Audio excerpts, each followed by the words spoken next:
Hello everybody, welcome back to my channel. In today's video we are going to be discussing some information has been leaked about The Last of Us Part 2. Yes, we are going to be discussing spoilers in this video. Some new information and even some footage has been released showing us what is included in this game. Now you don't have to worry, I of course won't be showing any actual footage, okay? I'm not going to be playing any actual footage, so Sony, Naughty Dog, I hope you're paying attention, okay? I am not showing any footage. Leave me alone. I better not be seeing any of that copyright bullshit on my channel, okay? Now, like I said, we are going to be discussing some spoilers for the game, including the ending. So if you don't want any spoilers, at all, please click off the video. But if you don't care about spoilers, then consider watching the video. Also, before we continue with the video, guys, as always, I do have to remind you that if you want to support the channel and if you want to support this video, if you want to help it get some traction, consider watching it till the end, leaving a like, sharing the video on whatever social media platform you use, and maybe consider leaving a comment letting me know your thoughts down below. Now, with all of that said out of the way, let's continue on with the video. Now, here we have an article from Bounding into Comics that says new leaks for The Last of Us 2 reveal events leading to Joel's ending. Hitting the internet just days before release, new cutscene leaks for Naughty Dog's The Last of Us Part 2 have revealed the true nature of events surrounding Joel's death, a major plot twist first seen in the previous set of leaks. Now, before we continue, for anyone out there who kept saying, guys, Joel is not dying, the leaks are fake, Joel is not dying, well, here it is. We have unmitigated, indisputable proof of Joel's death in this video game. Okay, so yes, the leaks were true if you read them. I won't discuss anything else in the leaks except maybe the ending. Again, like I said, there's your warning. Joel does die in this game, and what's even worse is how he died. Honestly, makes me even more angry at how they did this, at how they completely fucked up this character. And we'll get into all of that when we continue with it, as we continue with this article. First posted to the subreddit community, The Last of Us 2. The cutscenes were recorded and uploaded as a series of 3 videos by Eniovelas. I'm sorry if I butchered your name. The first cutscene shows new playable character Abby and Owen, an NPC introduced in The Last of Us 2, arriving upon the settlement in Jackson County, Wyoming, where Joel's brother Tommy and at the time Joel are currently residing. After arriving, Abby is eager to rush in and fight Joel, to which Owen tells her that he is unsure about the personal risk faced from her lack of a plan, especially now that his wife is pregnant. Later in the game, a player-controlled Abby is rescued from a horde of infected and led to temporary safety by Tommy and Joel. That's right, this character Abby was about to die because of a horde of clickers, is only alive to kill Joel because Joel and Tommy saved her. Joel saves her life, and from what I've seen, she saved her multiple times, and she repays him by killing him.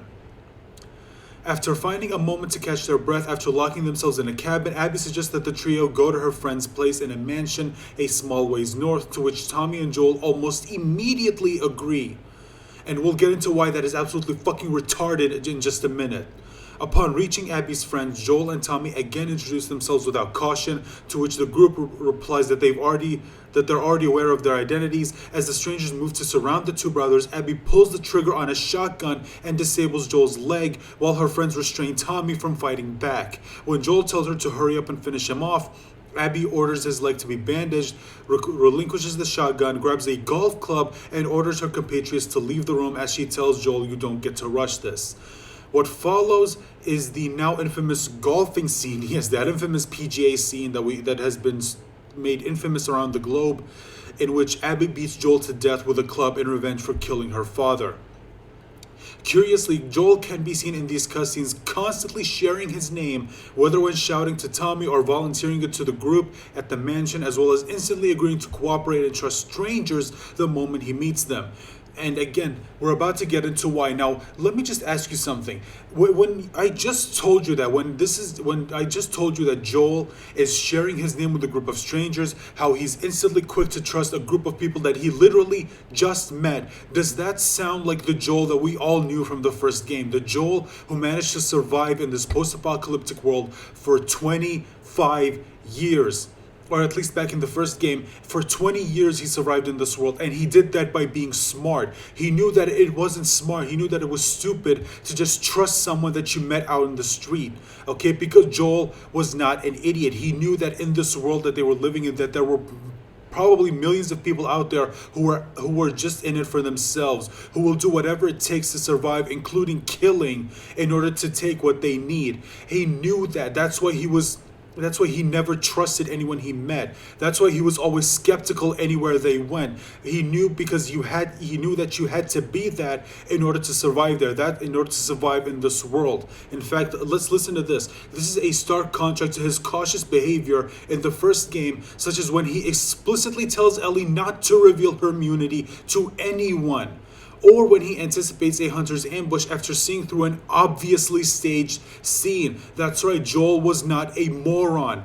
And when he chastises Ellie after she immediately offers their assistance to Henry and Sam moments after meeting them. This is them right there. And again, it's just, this is absolutely insane. Like, when you hear about it, the context makes it worse. They made Joel into a moron.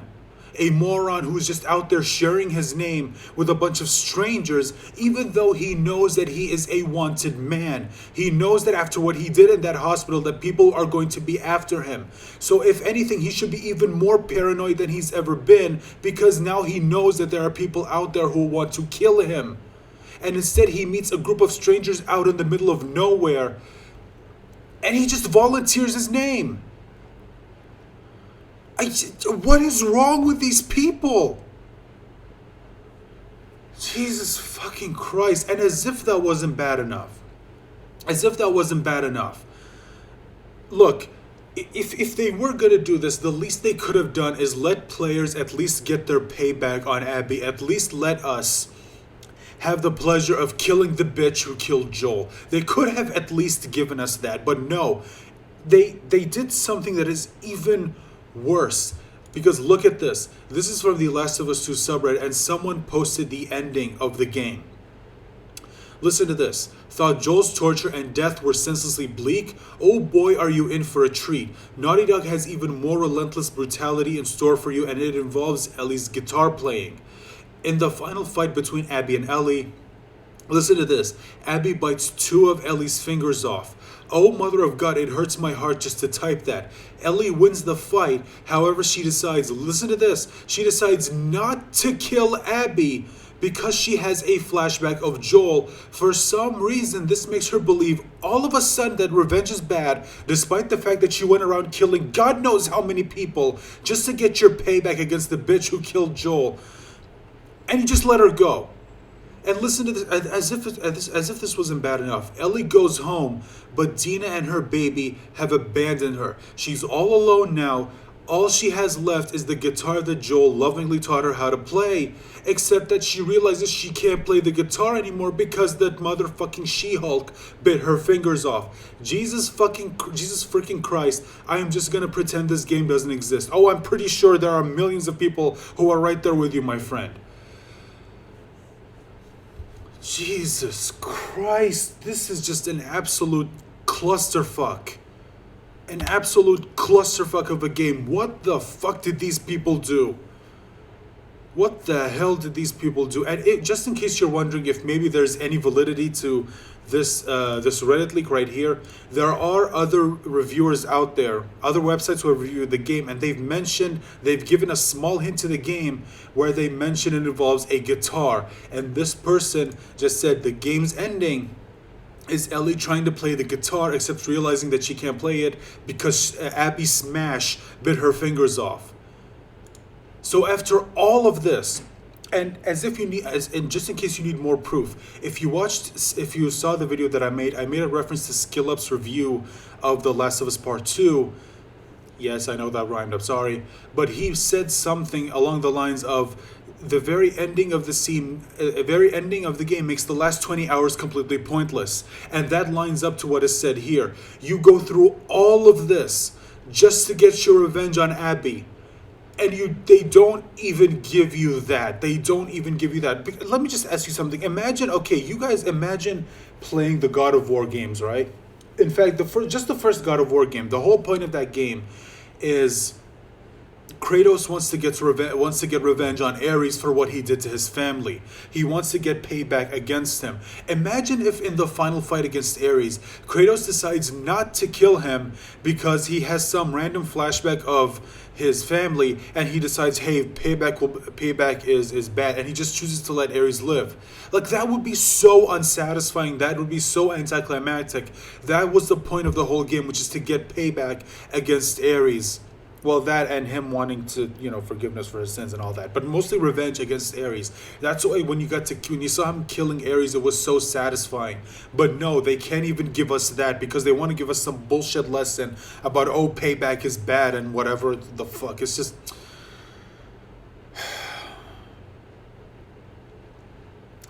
You know what, before I end the video, I just want to say this. I feel sorry for all of the people who defended this game. For all the people who kept defending Sony, who kept defending Naughty Dog, saying, no, guys, the game will still be good. The game will still be good.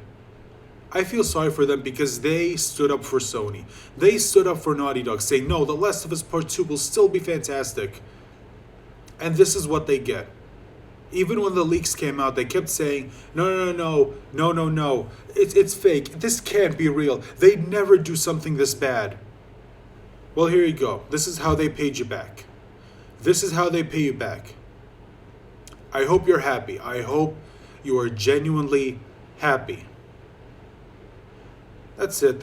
I'm going to end the video. Let me know your thoughts, guys, as always, in the comment section down below. Please remember to leave a like and share the video on whatever social media platform you use. And while you're here, maybe consider clicking on the subscribe button, which will really go a long way in helping support the channel. And if you watched all the way to the end, thank you so much for helping me get the watch time that I need. And if you do subscribe, please remember to click on the bell icon, because that way you'll be notified whenever I post a new video and for any future live streams. That is all I have to say. Again, thank you so much for watching. Please remember to take care of yourselves and stay safe. That is the most important thing at the moment. And please consider joining me for my next video. Bye.